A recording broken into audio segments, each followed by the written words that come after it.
মুহাম্মদ ইউনুস একজন সামাজিক উদ্যোক্তা, সমাজসেবক ও নোবেল পুরস্কার বিজয়ী। বর্তমানে তিনি বাংলাদেশের অন্তর্বর্তী সরকারের প্রধান হিসেবে দায়িত্বপ্রাপ্ত। আজকের এই প্রতিবেদনে আমরা তার জীবনের বিভিন্ন দিক নিয়ে আলোচনা করব। মুহাম্মদ ইউনুস 2024 সালের 8 আগস্ট থেকে বাংলাদেশের অন্তর্বর্তীকালীন সরকারের প্রধান উপদেষ্টা হিসেবে দায়িত্ব পালন করছেন। মুহাম্মদ ইউনুস 2006 সালে গ্রামীণ ব্যাংক প্রতিষ্ঠা এবং ক্ষুদ্রঋণ ও ক্ষুদ্রবিত্ত ধারণার প্রেরণার জন্য নোবেল শান্তি পুরস্কার লাভ করেন। মুহাম্মদ ইউনুস 2009 সালে যুক্তরাষ্ট্রের প্রেসিডেন্সিয়াল মেডেল অব ফ্রিডম এবং 2010 সালে কংগ্রেসনাল গোল্ড মেডেল সহ বিভিন্ন জাতীয় ও আন্তর্জাতিক সম্মাননায় ভূষিত হয়েছেন। মুহাম্মদ ইউনুস 1940 সালের 2 জুন ব্রিটিশ ভারতের বাংলা প্রেসিডেন্সির বর্তমান বাংলাদেশ চট্টগ্রামের হাটহাজারী উপজেলার শিকারপুর ইউনিয়নের বাথুয়া গ্রামে একটি বাঙালি মুসলিম পরিবারে জন্মগ্রহণ করেন। তার 9 ভাইবোনের মধ্যে তিনি তৃতীয়। বাবা হাজী মুহাম্মদ দুলা মিয়া, মা সুফিয়া খাতুন, বোন মমতাজ বেগম উম্মে কুলসুম, ভাই মুহাম্মদ আব্দুস সালাম, মুহাম্মদ ইব্রাহিম, মুহাম্মদ আইজুব, মুহাম্মদ আজম, মুহাম্মদ জাহাঙ্গীর, মুহাম্মদ মইনুল আনাম।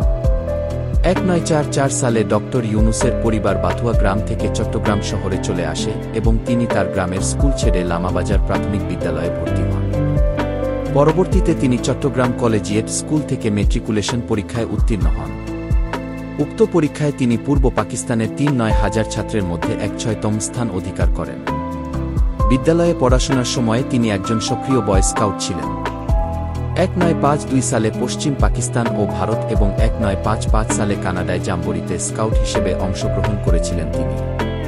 পরে ইউনুস চট্টগ্রাম কলেজে পড়াশোনা করেন। ওই সময় তিনি সাংস্কৃতিক কর্মকাণ্ডে সক্রিয় হন এবং নাটকের জন্য বেশ কয়েকবার পুরস্কার জয় করেছিলেন। 1957 সালে তিনি ঢাকা বিশ্ববিদ্যালয়ের অর্থনীতি বিভাগে ভর্তি হন। তিনি 1960 সালে স্নাতক এবং 1961 সালে স্নাতকোত্তর ডিগ্রি সম্পন্ন করেন। মুহাম্মদ ইউনুস পড়াশোনা শেষে ব্যুরো অব ইকোনমিক্সে যোগ দেন গবেষণা সহকারী হিসাবে।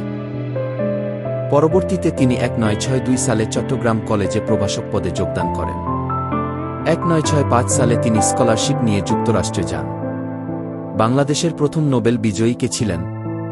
মুহাম্মদ ইউনুস কি নোবেল পুরস্কার পেয়েছেন? দেশের বিভিন্ন জেলায় গরিবের অর্থনৈতিক উন্নয়নে গ্রামীণ ব্যাংকের সাফল্য উন্নত বিশ্ব এমনকি যুক্তরাষ্ট্র সহ অন্যান্য শিল্পোন্নত দেশসমূহকে গ্রামীণের এই মডেল ব্যবহার করতে উদ্বুদ্ধ হয়।